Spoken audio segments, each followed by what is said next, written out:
Hello my dear aspirants, welcome to Masters Online channel. ఈ class లో మనం recent గా వచ్చిన కొన్ని కరెంట్ అఫైర్స్ అంశాలను ఇక్కడ డిస్కస్ చేద్దాం. సో దాంట్లో NISAR satellite and Pralay missile and మిగతా ముఖ్యమైన అంశాలను మనం డిస్కస్ చేద్దాము.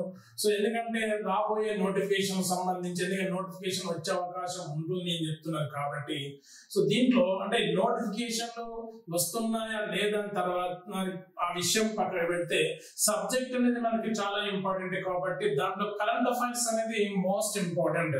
ఎందుకంటే కరెంట్ అఫైర్స్ అనేది ఆల్మోస్ట్ అన్ని సబ్జెక్టులతో ఇంటర్లింక్ అయి ఉంటుంది కాబట్టి కరెంట్ అఫైర్స్ మీద పట్టు సాధించడం అనేది చాలా ముఖ్యం ఇక్కడ. కాబట్టి ఇప్పుడు ఎగ్జామ్ లో సో ఇక్కడ చాలా వరకు ఏంటంటే 6 months నుంచి 1 year లోపు చదువుతున్న కరెంట్ అఫైర్స్ అడుగుతున్నారు కాబట్టి 2025 లో మాక్సిమం జనవరి నుండి కరెంట్ అఫైర్స్ తీసుకోవాల్సి ఉంటుంది. కాబట్టి ఎప్పటికప్పుడు కరెంట్ అఫైర్స్ మీద మీరు ఇక్కడ దృష్టి పెట్టండి, కంపల్సరీ ఆ సమాచారం సేకరించండి, మీకు చాలా వరకు యూజ్ అవుతుంది.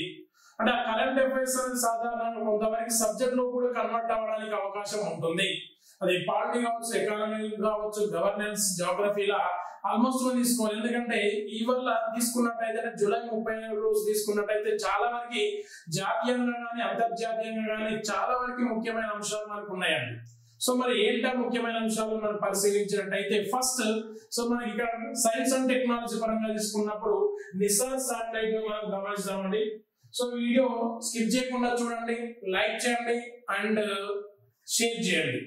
సో ఇక్కడ ఫస్ట్ మనం డిస్కస్ చేయాల్సిన అంశం NISAR satellite. NISAR satellite so ఏంటి నిస్సార్ శాటిలైట్? కొద్దిసేపటి క్రితమే అంటే ఈ 30 తారీఖు సాయంత్రం మనకి ఈ రోదస్లోకి ఈ శాటిలైట్ అనేది ప్రయోగించబడింది. మరి ఇక్కడ శాటిలైట్ పేరు నిస్సార్ అంటే నిస్సార్ అనేది దేనికి సంబంధించింది అని మనం తీసుకున్నట్టయితే ఇక్కడ నిస్సార్ అనేది గమనించినట్టయితే చూడండి ఇక్కడ ఇది ఒక ఉపగ్రహం సంబంధించిన ఛాయాచిత్రం ఇది అండ్ ఉపగ్రహం ఇది దీనికి సంబంధించి. సో ఇక్కడ సతీష్ ధావన్ స్పేస్ సెంటర్ నుండి అంటే తిరుపతి జిల్లాలోని సతీష్ ధావన్ స్పేస్ సెంటర్ నుండి కొద్దిసేపటి క్రితం ప్రయోగించబడిన ఉపగ్రహం తాలూకు సంబంధించిన ఇమేజెస్ ఇది. సో ఆ విధంగా తీసుకున్నప్పుడు మనం ఇక్కడ గమనించినట్టయితే నిస్సార్ శాటిలైట్ అనేది తీసుకుంటే దీంట్లో ప్రధానంగా చూడండి నిస్సార్ లో NASA, ISRO okay and sir 3 పదాలు దాగి ఉన్నాయండి. ఇక్కడ ఈ 3 పదాలు దాగి ఉన్నాయి. ఈ 3 పదాలని మనం ఎక్స్పాండ్ చేసినట్టయితే దీంట్లో నేషనల్ ఏరోనాటికల్ స్పేస్ ఆర్గనైజేషన్ ఒకటి ఉంది and next Indian space research organization ఒకటి ఉంది. ఓకేనా? సో ఇది agency NASA, ISRO and sir. సరే ఇవి మనకు తెలిసినా కానీ స్పేస్ ఏజెన్సీ యుఎస్ సంబంధించిన స్పేస్ ఏజెన్సీకి సంబంధించిన మనకు విషయం తెలిసినా కానీ ఇస్రో గురించి మనకు పూర్తి అవగాహన ఉన్నా మరి సార్ అనేది ఏంటంటే సింథటిక్ అపర్చర్ రాడార్ అనేది ఇది అసలైన ఉపగ్రహం. దీంట్లో నాసాలో ఎన్ అండ్ ఇస్రోలో ఐ ఈ రెండింటిని తీసుకొని ఎన్ఐ అండ్ ఎస్ఆర్ నిస్సార్ గా నామకరణం చేయడం జరిగింది. నిస్సార్ అంటే ఇది ఎప్పటి నుండి ఆల్మోస్ట్ 2014-15 నుండే సో ఇండియా యుఎస్ఏ మధ్య సో భవిష్యత్తులో ఒక ఉపగ్రహాన్ని ప్రయోగించాలనేది ఆ సంకల్పం అనేది అప్పటి నుండే స్టార్ట్ అయ్యింది. స్టార్ట్ అయ్యి మనకి 2021-22 నుంచి కొంచెం వేగంగా ఇక్కడ దీనికి సంబంధించిన కార్యక్రమాలు జరిగినవి. 2024లో ప్రయోగించాల్సింది కాకపోతే కొన్ని సాంకేతిక కారణాల వల్ల ఏమైందంటే వాయిదా పడింది. ఈ 2025 జూలై 30న ప్రయోగించడం జరిగింది, రోదస్లోకి ప్రవేశపెట్టడం జరిగింది. అది ఇక్కడ గమనించినట్టయితే చూడండి. సరే ఒకసారి దీనికి సంబంధించిన వివరాలు మనం పరిశీలించినట్టయితే NASA, ISRO synthetic aperture radar అని గుర్తుపెట్టుకోవాలి. నిస్సార్ అంటే NASA, ISRO synthetic aperture radar. NASA US సంబంధించిన స్పేస్ ఏజెన్సీ, ఇస్రో అనేది మన బెంగళూరు ప్రధాన కార్యాలయంగా పనిచేసే మన స్పేస్ ఆర్గనైజేషన్. నాసా 1958 ఎస్టాబ్లిష్ అయింది, ఇస్రో 1969 లో ఎస్టాబ్లిష్ అయింది అని గుర్తుపెట్టుకుందాం. సో ఆ విధంగా తీసుకున్న క్రమంలో లాంచ్ డేట్ జూలై 30, 2025 ఆల్రెడీ ప్రయోగించబడింది. నెక్స్ట్ ఇక్కడ పార్ట్నర్స్ నాసా అండ్ ఇస్రో ఈ పార్ట్నర్స్ గుర్తుపెట్టుకోవాలి. లాంచ్ వెహికల్ అంటే ఏ వెహికల్ ద్వారా ఏ రోదసి వాహనాల ద్వారా పంపిస్తున్నారంటే జిఎస్ఎల్వి F-16 ద్వారా ప్రయోగించారు. So geosynchronous satellite launch vehicle F-16 ద్వారా ప్రయోగించడం జరిగింది. ఎక్కడ నుండి? లొకేషన్ నుండి Satish Dhawan space centre, Andhra Pradesh. And next తీసుకున్నట్టయితే భూమి నుండి ఏ కక్షలోకి ప్రవేశపెట్టడం జరిగింది? సన్ సింక్రోనస్ కక్షలోకి ప్రవేశపెట్టడం జరిగింది. దాన్నే సూర్యానువర్తిత కక్ష. అంటే భూ ఉపరితలం నుండి 747 కిలోమీటర్ల ఎత్తులో ఉన్న సూర్య అనువర్తిత కక్షలోకి ప్రవేశపెట్టడం జరిగింది అని చెప్తున్నాం. ఈ కక్షలోకి ప్రధానంగా వాతావరణం గురించి అధ్యయనం చేసే ఉపగ్రహాలనే ఇస్రో ప్రయోగిస్తుంది లేదా ఆ కక్షలోకి ప్రవేశపెడుతుంది. సో అది సాధారణంగా భూమికి వర్టికల్ గా ఉంటుందండి. 500 నుంచి 900 కిలోమీటర్ల ఎత్తులో మనకి ఏంటంటే ఈ కక్ష సన్ సింక్రోనస్ కక్ష అనేది ఉంటుంది. ఆ విషయం మనం ఇక్కడ గుర్తుపెట్టుకోవాలి. సో మరి ఇక్కడ ఈ నిస్సార్ లేదా సార్ యొక్క లైఫ్ స్పాన్ ఎంత అంటే మినిమం 3 years, మాక్సిమం 5 years. అంటే 3 నుండి 5 years కి ఎక్స్పాండ్ అయ్యే అవకాశం ఉంటుంది అని చెప్తున్నారు. Most important. సో మొత్తం ఇక్కడ ఈ ఉపగ్రహం యొక్క వెయిట్ 2393 కిలోగ్రాములు. 3 కిలోవాట్ల విద్యుత్తుని సౌర విద్యుత్ ద్వారా వినియోగించుకుంటుంది దీనికి సంబంధించి. మరి దీంట్లో ఎలాంటి పరికరాలు అమర్చబడ్డాయి? ఇక్కడ America and US and India ఏ విధంగా ఇక్కడ పాల్పంచుకున్నాయని తీసుకున్నప్పుడు దీనిలో సాధారణంగా L band radar, S band radar and next తీసుకున్నట్టయితే మెష్ రిఫ్లెక్టర్ అనే 3 పరికరాలు అమర్చడం జరిగింది.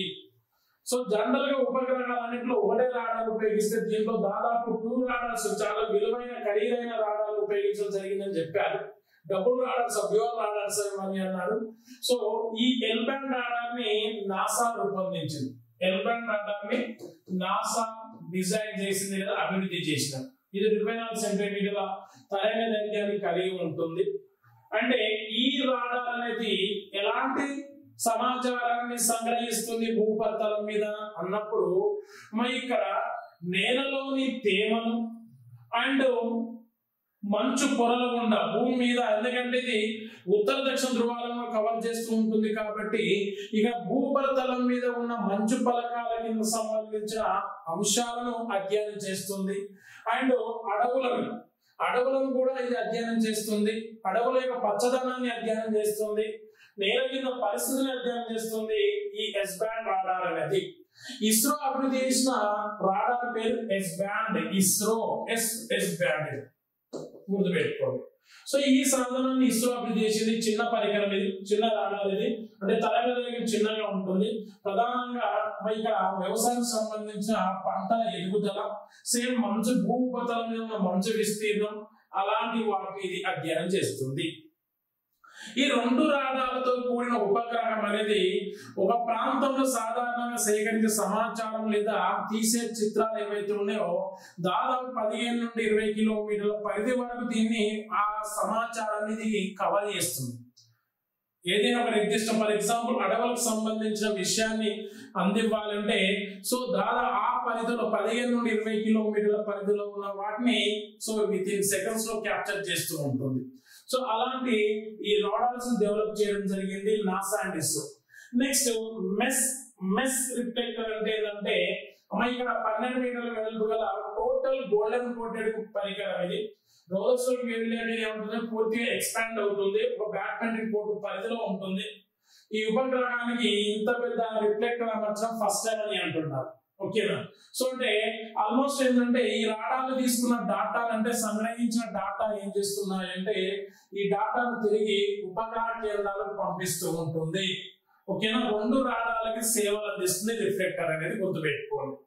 రైట్. అయితే ఓవరాల్ చూడండి, యూజెస్ అని అంటారు. నిస్సార్ యొక్క అధ్యయనం లేదా నిస్సార్ దేనికి సంబంధించి ఓవరాల్ గా ఇక్కడ పరిశోధన చేస్తుంది ఈ 3 నుండి 5 సంవత్సరాల కాల వ్యవధిలో అన్నప్పుడు మీరు గమనించినట్టయితే ఇక్కడ యూజెస్ లేదా బెనిఫిట్స్ చూడండి. భూమి ఎగువ పొరలో సెంటీమీటర్ స్థాయిలో ఉన్న మార్పుల్ని కూడా పసిగడుతుంది. అనగా ఫర్ ఎగ్జాంపుల్ అగ్నిపర్వత విస్ఫోటనాలు, especially volcano eruptions and land slides, అంటే ఇక్కడ సాధారణ తీసుకున్నట్టయితే గమనించినట్టయితే కొండ చర్యలు విరిగిపడడం అనేది విపత్తులను ఇది పరిశీలిస్తుంది. అంటే చూడండి మెయిన్ ఎందుకంటే ప్రపంచంలో ఎక్కువ శాతం భూభాగం అనేది వివిధ రకాల సహజ వైపరీత్యాల వల్ల ప్రభావితం అవుతుంది. కాబట్టి సహజ వైపరీత్యాలు అనేది 2030 నాటికి అంటే సహజ వైపరీత్యాల వల్ల నష్టాన్ని కనిష్ట స్థాయికి తీసుకురావాలి 2030 నాటికని సెందాయ్ ప్రణాళిక ప్రపంచానికి డైరెక్షన్ చేస్తుంది. సెందాయ్ ప్లాన్ డిజాస్టర్స్ గురించి జపాన్ లో జరిగిన సదస్సు ద్వారా. కాబట్టి మరి ఈ శాటిలైట్ అనేది విపత్తులను మనకి విపత్తుల ద్వారా జరిగే నష్టాన్ని తగ్గించడంలో ఉపయోగపడుతుందని చెప్పవచ్చు ఇక్కడ.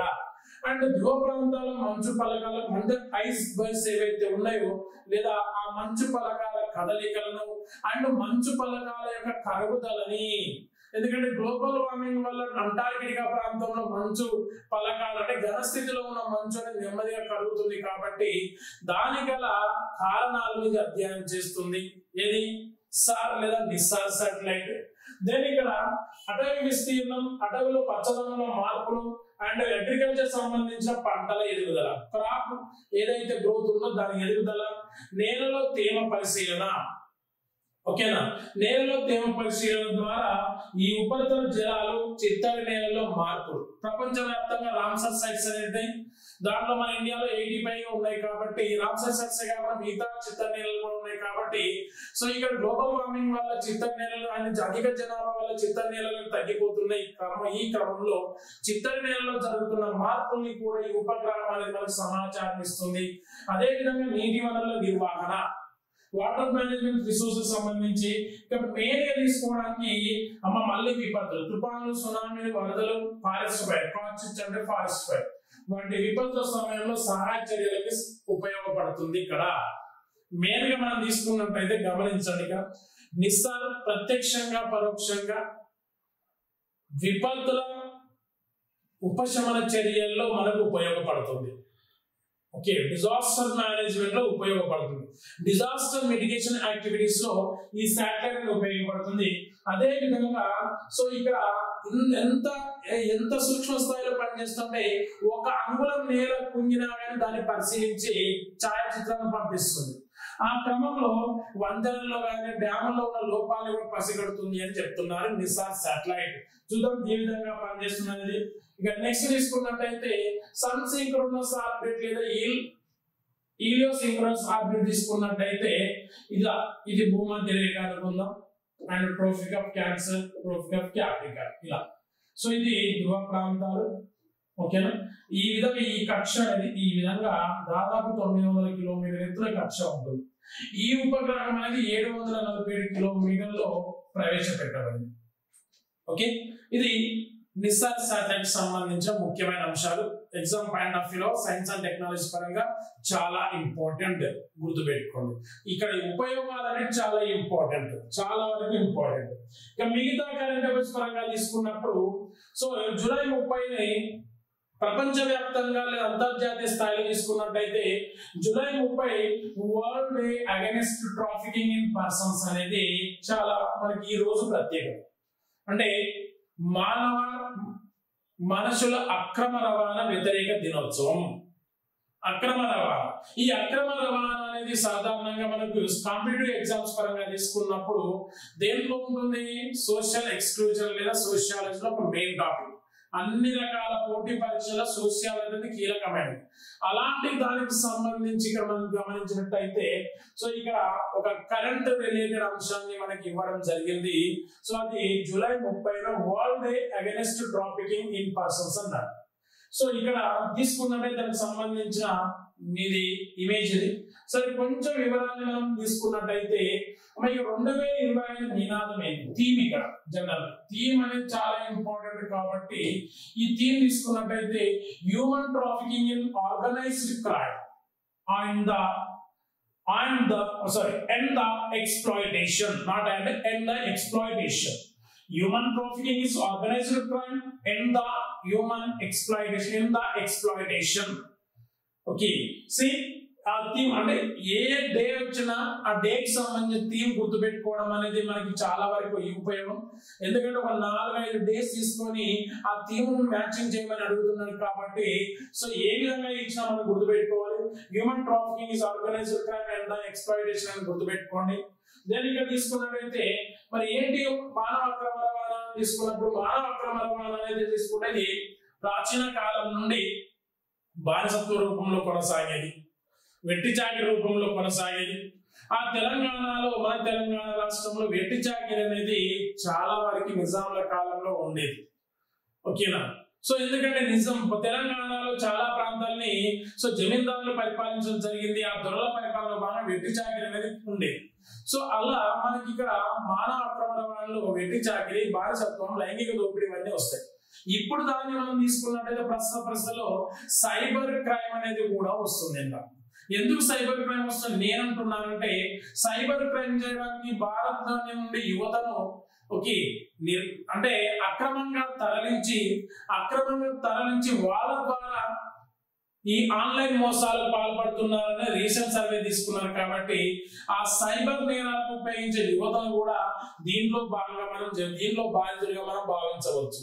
సో ఆ విధంగా ఇది ఆల్మోస్ట్ అత్యంత దుర్భరమైన మానవ వనరుల ఉల్లంఘన. ఓకే, సో ఈ విధంగా తీసుకున్నప్పుడు ఇక్కడ గమనించినట్టయితే దీనికి ఎప్పటి నుంచి ఈ డేని తీసుకున్నారు అంటే గమనించండి. ఇక్కడ 2024 ప్రకారం ఓకేనా, అంటే ప్రపంచ వ్యాప్తంగా తీసుకున్నప్పుడు అక్రమ వ్యాపారాలు అనేకం ఉన్నాయి.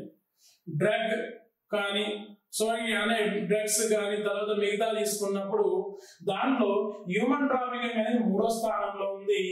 ఈ global reporting and trafficking in persons 2024 నివేదిక ప్రకారం తీసుకుంటే 2023లో ప్రపంచంలో 2 లక్షల మంది దీనిలో బాధితులుగా ఉన్నారు. మన ఇండియాలో NCR అంటే నేషనల్ క్రైమ్ రికార్డ్స్ బ్యూరో ప్రకారం 2022లో నిర్వహించిన సర్వే తీసుకుంటే 2250 మంది బాధితులుగా ఉన్నారు. దాంట్లో తెలంగాణ ఫస్ట్ ప్లేస్ లో ఉంది. హ్యూమన్ ట్రాఫికింగ్ లో తెలంగాణ ఫస్ట్ ప్లేస్ లో ఉంది అని గుర్తుపెట్టుకోండి. సో రాజ్యాంగంలో 23వ ఆర్టికల్ ఏం చెప్తుంది? మానవ అక్రమ రవాణా నిషేధించింది. ఓకే, అండ్ దీనికి చట్టం కూడా తేవడం జరిగింది 1956లో. అనైతిక వ్యాపార నిరోధక చట్టాన్ని తీసుకురావడం. అనైతిక వ్యాపార నిరోధక చట్టం అంటే రాజ్యాంగం పరంగా అంటే ఆర్టికల్ పరంగా అడగడానికి అవకాశం ఉంది, చట్టం పరంగా అడగడానికి అవకాశం ఉంది. తెలంగాణలో ఉన్న జోగిని వెట్టి చాకిరీ వ్యవస్థను కూడా అడగడానికి అవకాశం ఉన్నది దీనికి బేస్గా తీసుకొని. సో కాబట్టి ఇది మనకు ఈ జూలై 30 తారీఖుని మనం కొంచెం ఇక్కడ కేర్ గా మనం గుర్తుపెట్టుకోవాల్సిన అవసరం ఎంతైనా ఉంది. మరి చారిత్రక నేపథ్యం తీసుకున్నట్లయితే ఎప్పటి నుంచి తీసుకున్నారు? 2010లో యాక్షన్ ప్లాన్ రూపొందించారు. ప్రపంచ వ్యాప్తంగా దీన్ని చాలా వరకు నిరోధించాలి, ఈ దుర్మార్గమైన వ్యవస్థను నిరోధించాలని చెప్పేసి 2010లో యాక్షన్ ప్లాన్ తీసుకుంటే 2013లో తీర్మానించింది. 2013 జూలై 30న ఈ మానవ అక్రమ రవాణా వ్యతిరేక దినోత్సవంగా నిర్వహించాలని ప్రపంచ దేశాలు సూచించింది. ఇది జూలై 30 యొక్క ప్రత్యేకత. ఓకే రైట్, దీని నుండి క్వశ్చన్ రావడానికి అవకాశం ఉండదు, గుర్తుపెట్టుకోండి. నెక్స్ట్ ప్రళయ క్షిపణి. ఓకే, సో ప్రళయ క్షిపణి అంటే సాధారణంగా 28-29 తేదీలో ఏపీజే అబ్దుల్ కలాం దీవి, ఒడిశాలోని ఏపీజే అబ్దుల్ కలాం దీవి, దాని పాత పేరు వీలర్ ఐలాండ్. సో ఆ దీవి నుండి Indian army Indian air force కోసం ప్రళయ క్షిపణిని పరీక్షించారు. ప్రళయ క్షిపణి 2015 నుండి DRDO దాన్ని డెవలప్ చేస్తూ వచ్చింది, రూపొందించింది. సో 2021 నుండి పరీక్షను స్టార్ట్ చేశారు. 2021, 2023 ఈ విధంగా ఈ 2025 తొలి పరీక్ష నిర్వహించారు. ఒక Indian army Indian air force ఆధ్వర్యంలో నిర్వహించడం జరిగింది. ఈ ప్రళయ టార్గెట్ ఎంత? 500 కిలోమీటర్లు, కనిష్టంగా 150, గరిష్టంగా 500 కిలోమీటర్ దూరంలో ఉన్న లక్ష్యాలను ఛేదిస్తుంది. అండ్ వారెట్స్ ఎంత? వారెట్స్ 500 నుండి 1000 కిలోల వారెట్స్ ని లక్ష్యాలను ఛేదించడానికి తీసుకెళ్తుంది ఈ ప్రళయం. ఓకే, బ్రహ్మోస్ క్షిపణి ఉంది మన అమలపొదిలో, నిర్భయ్, పినాకై లాంటి క్షిపణులు ఉన్నాయి. కాబట్టి సో ఇది మన భారత రక్షణ వ్యవస్థని బలోపేతం చేయడంలో ప్రళయ్ అనేది చాలా వరకు ఉపయోగపడుతుంది. ఓకే రైట్, ఇది కూడా సైన్స్ అండ్ టెక్నాలజీ. రక్షణ రంగం నుండి మీరు గుర్తుపెట్టుకోవాల్సి ఉంటుంది. దెన్ ఇక్కడ మనం తీసుకున్నట్టయితే గవర్నెన్స్ పరంగా తీసుకున్నప్పుడు ఇక్కడ 2025ని ఏమంటున్నాము, అంతర్జాతీయ సహకార సంఘాల దినోత్సవం. చూడండి మరొక ఇయర్ ఇది. 2025ని ఈఎన్ఓ దేనిగా డిక్లేర్ చేసింది, అంతర్జాతీయ సహకార సంఘాల సంవత్సరం, అంతర్జాతీయ ఇంటర్నేషనల్ కోఆపరేటివ్ సొసైటీస్ ఇయర్ లేదా the year of international cooperative societies. So అలా మరి ఈ ఈ సహకార సంఘాలకి భారతదేశానికి చాలా దగ్గర సంబంధం ఉంటుంది. ప్రపంచంలో ఎక్కడ అభివృద్ధి జరిగిన సహకార సంఘాలు అనేది మన భారతదేశంలో అభివృద్ధి చెందాయి. చాలా వరకు ప్రజలకు ఒక మంచి ఎంప్లాయ్మెంట్ కూడా ఇక్కడ క్రియేట్ చేయగలిగాయి. ఈ సహకార సంఘాలు అనేది ఏ రంగంలో ఎక్కువగా ఉన్నాయంటే ప్రధానంగా వ్యవసాయ రంగంలో ఎక్కువగా ఉన్నాయి. వ్యవసాయ రంగంలో అధికంగా ఉన్నాయి కాబట్టి మనం గమనించినట్టయితే మరి ఈ టాపిక్ మనకి ఎందుకు వచ్చింది ఇప్పుడు అని తీసుకున్నట్టయితే ఇక్కడ సహకార సంఘాలని సాంప్రదాయ పరిధిని దాటి ఒక డిజిటలైజేషన్ మనకి తీసుకెళ్లడం, ఇంధనం ఆర్థిక సేవల్లో స్వావలంబన వేదికలుగా నిలుస్తున్నాయని చెప్పేసి కేంద్ర హోంశాఖ మరియు సహకార శాఖ మంత్రి అమిత్ షా ఐక్యరాజ్య సమితిలో లేదా యుఎన్ఓలో ప్రసంగించడం జరిగింది. ప్రసంగించడం జరిగిందంటే నేరుగా కాకుండా అమిత్ షా గారి వీడియోను యుఎన్ఓలో ప్లే చేయడం జరిగింది. అక్కడ ఏ దేశాల సమక్షంలో అంటే సాధారణంగా తీసుకోండి 2020 అంతర్జాతీయ సహకార సంఘాల సంవత్సరం యొక్క నేపథ్యంలో సుస్థిర అభివృద్ధి సాధనకి సహకార సంఘాలు అనే ఒక అంశాన్ని తీసుకున్నారు. సుస్థిర అభివృద్ధి సాధనకి సహకార సంఘాల అనే ఒక అంశాన్ని తీసుకొని ఆసాం, భారత్, కెన్యా, మంగోలియా దేశాలు ఏర్పాటు చేసిన ఒక ప్రత్యేక సమావేశంలో ఇండియా, కెన్యా, మంగోలియా ఈ 3 దేశాలు ఏర్పాటు చేసిన ఒక స్పెషల్ మీటింగ్ లో ఒక సుస్థిర అభివృద్ధి సాధన సహకార సంఘాల అంశం మీద అమిత్ షా వీడియోని అక్కడ ప్రదర్శించడం జరిగింది. సో ఆ తరుణంలో మనకి ఇక్కడ తీసుకున్నట్టయితే భారతదేశంలో వ్యవసాయం నుంచి ఆర్థిక రంగం వరకు, వస్తు సేవల వినియోగం నుంచి భవన నిర్మాణ రంగం వరకు సహకార సంఘాలు చాలా క్రియాశీలక పాత్ర వహిస్తున్నాయని అమిత్ షా గారు ఎక్స్ప్లెయిన్ చేయడం జరిగింది. అమిత్ షా దేశంలో మొదటి సహకార శాఖ మంత్రి ఎందుకంటున్నారంటే 2021లో ఒక మంత్రిత్వ శాఖని, ఒక స్పెషల్ మినిస్ట్రీని అలాట్ చేయడం జరిగింది. సో ఆ స్పెషల్ మినిస్ట్రీకి ఇక్కడ బాధ్యులు అమిత్ షా కాబట్టి మొదటి సహకార శాఖ మంత్రి అని అంటున్నారు. ప్రస్తుతం భారతదేశంలో ఎన్ని సహకార సంఘాలు అంటే 8,40,000 సహకార సంఘాలు ఉన్నాయి. దీనిలో ఎంతమంది సభ్యులు ఉన్నారు? 32 కోట్ల మంది సభ్యులు ఉన్నారు, మెంబర్స్ ఉన్నారు. దీనికి సంబంధించి ఒక స్పెషల్ క్లాస్ ను కూడా నేను అప్లోడ్ చేస్తాను. వాళ్ళు చాలా ఇంపార్టెంట్ ఇది. ఎందుకంటే ఈ మన 2025 అనేది ఉంది కాబట్టి ఈ సంవత్సరం తీసుకున్నప్పుడు కంపల్సరీగా దీనికి సంబంధించిన హిస్టారికల్ అంటే చారిత్రక నేపథ్యం, ప్రస్తుతం వాటి యొక్క స్టేటస్ ఏంటి అండ్ అక్కడ ఉన్న ఛాలెంజింగ్ ఇష్యూస్ ఏంటి అనేది కూడా మీరు ఇక్కడ వీటిని అధ్యయనం చేయాల్సి ఉంటుంది.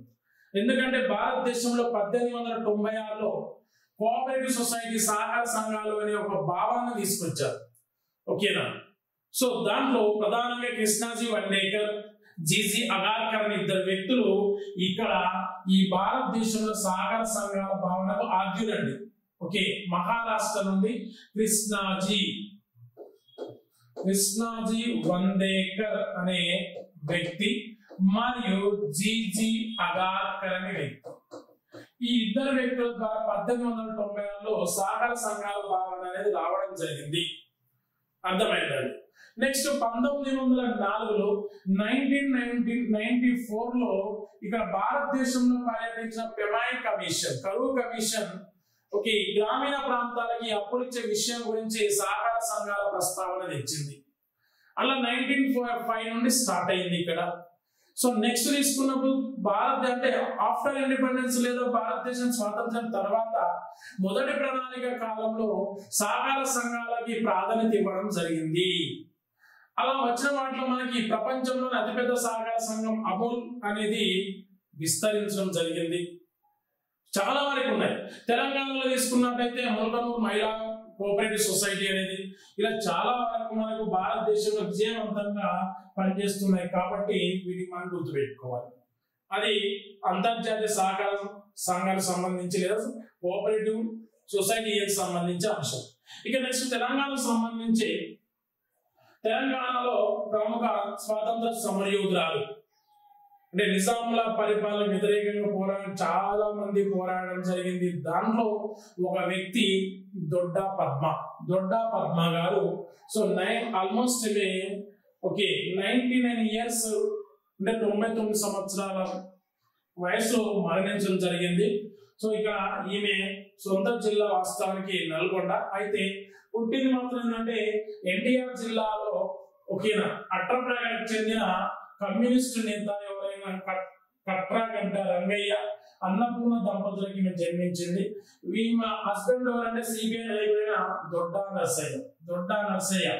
సో వీళ్ళిద్దరూ నిజాంల పరిపాలన వ్యతిరేకంగా పోరాడడం జరిగింది. సో సాధారణ కమ్యూనిస్టులకి నల్లమల అడవుల్లో 3 సంవత్సరాలు ఉండి వాళ్ళకి సంబంధించిన విప్లవ సాహిత్యాన్ని బట్వాడా చేయడంలో ఈమె ప్రముఖ పాత్ర వహించారని చెప్తుంటారు. ఓకేనండి. నల్గొండ జిల్లా హుజూర్ నగర్ సంబంధించింది. సో అంటే ఉమ్మడి నల్గొండ జిల్లాకు సంబంధించిన వ్యక్తి. సో కాబట్టి మనకి అంటే తెలంగాణకు సంబంధించిన అంశాల పరంగా ఈమె మీద క్వశ్చన్ రావడానికి అవకాశం ఉండొచ్చు. ఎందుకంటే కరెంట్ అఫైర్స్ తెలంగాణకు సంబంధించిన అంశాలు చాలా డెప్త్ గా అడుగుతున్నారు కాబట్టి మనం ఇలాంటి విషయాలను కంపల్సరీ గుర్తుపెట్టుకోవాలి. అర్థమైందండి? రైట్. ఇక నెక్స్ట్ తీసుకున్నట్టయితే మరొక అంశం ఇండియన్ హిస్టరీకి సంబంధించి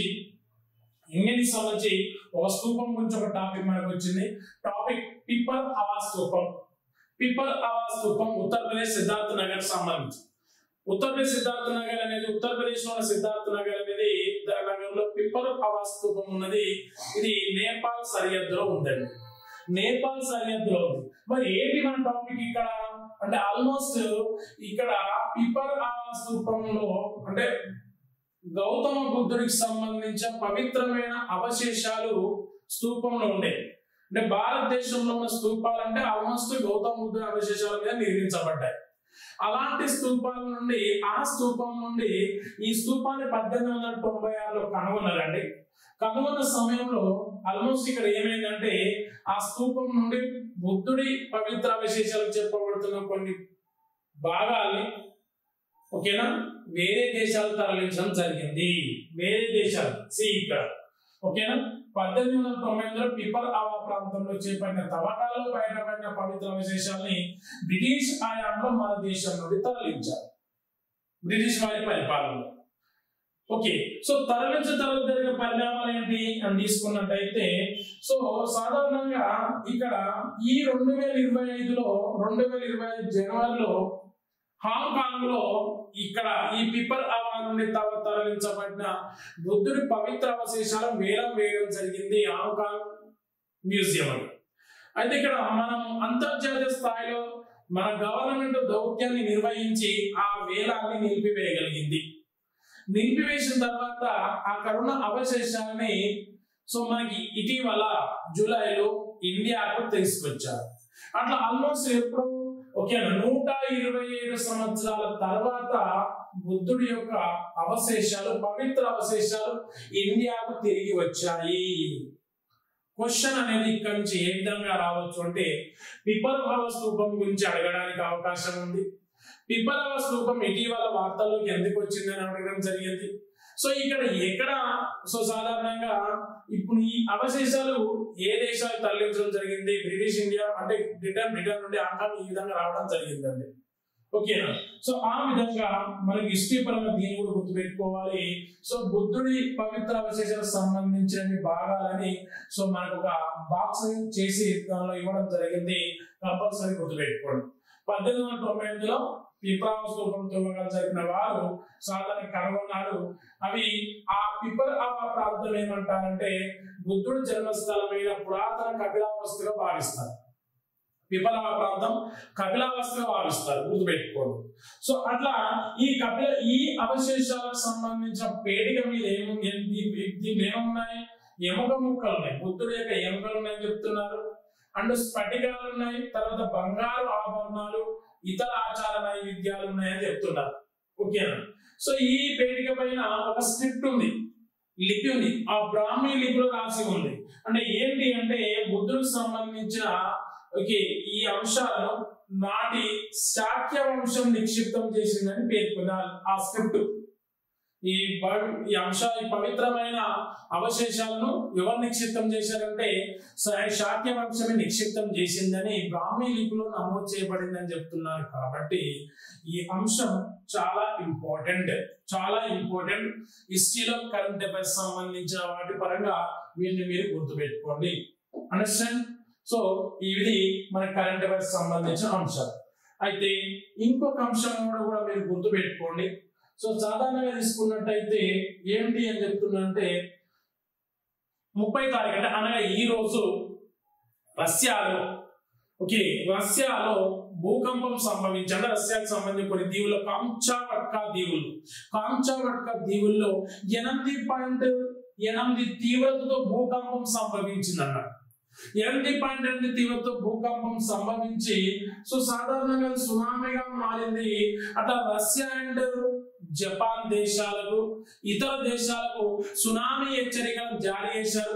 సో జపాన్ లో తీర ప్రాంతంలో ఉన్న ప్రజల్ని కూడా సురక్షిత ప్రాంతాలకు తరలిస్తున్నారు. ఓకేనండి, ఇది విపత్తుల నిర్వహణలో మనకు అడగడానికి అవకాశం ఉంటుంది. రష్యాలోని కాంచావట్కా దీవుల్లో సంభవించిన భూకంపం 8.8 అంటే 8.8 మ్యాగ్నిట్యూడ్, ఇది 8.8 తీవ్రతతో మ్యాగ్నిట్యూడ్ సంభవిస్తే అది సునామీగా మారింది. ఓకే, సో అట్లా ఆ సునామీ అనేది రష్యాకే కాకుండా జపాన్ కూడా ప్రమాదకరంగా మారింది. కాబట్టి సో దీనికి సంబంధించిన అప్డేట్ కూడా మీరు కంపల్సరీ గుర్తుపెట్టుకోవాలి విపత్తు నిర్వహణలో. ఇది మనకు ఈ రోజు కరెంట్ అఫైర్స్ సంబంధించిన ముఖ్యమైన అంశాలు గుర్తుపెట్టుకోండి, చాలా important. Okay, so and masters online నుండి జియోగ్రఫీ, డిజాస్టర్ మేనేజ్మెంట్, మిగతా ప్రధాన సబ్జెక్టులకు సంబంధించిన క్లాసెస్ యాప్ లో అప్లోడ్ చేయబడుతున్నాయి, ఇంకా చేస్తున్నాం. కాబట్టి మాస్టర్స్ ఆన్లైన్ యాప్ డౌన్లోడ్ చేయండి. అండ్ ఇంకొకటి కరెంట్ అఫైర్స్ ఫ్రీ టెస్ట్ కూడా నేను అప్లోడ్ చేశాను, ఫ్రీ టెస్ట్. సో అంటే మంత్లీ కాబట్టి జూలైకి సంబంధించిన కొన్ని కరెంట్ అఫైర్స్ ని దాదాపు 20 క్వశ్చన్లు అప్లోడ్ చేయడం జరిగింది. కాబట్టి యాప్ డౌన్లోడ్ చేయడం కానీ చాలా ఇంపార్టెంట్ కరెంట్ అఫైర్స్ అని చెప్పాను స్టార్టింగ్ లో. కాబట్టి కొంచెం మన ఎగ్జామ్ పాయింట్ ఆఫ్ వ్యూ ఏ విధంగా అడుగుతున్నారనే కాన్సెప్ట్ తీసుకొని అప్లోడ్ చేశాను, చూడండి. కాబట్టి దానికి యాప్ కంపల్సరీగా డౌన్లోడ్ చేయండి. Okay, thank you very much.